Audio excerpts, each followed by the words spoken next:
Cape Girardeau. Today we're at 340 South Lorimer at the Hoon Harrison House.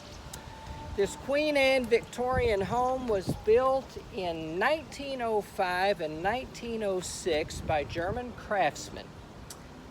The Hoons, Rudolph and Cecilia, owned and operated the Prescott Hotel, which was a large hotel down on Main Street that catered to the salesmen and the people that did commerce with the riverboats going up and down the Mississippi River.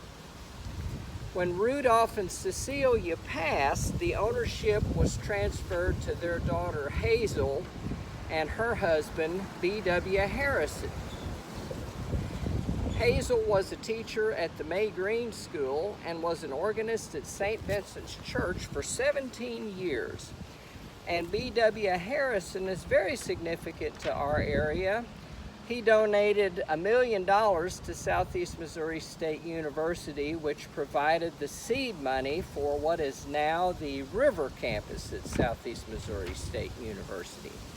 Our fiddle tune for today is a reel called The Merry Blacksmith.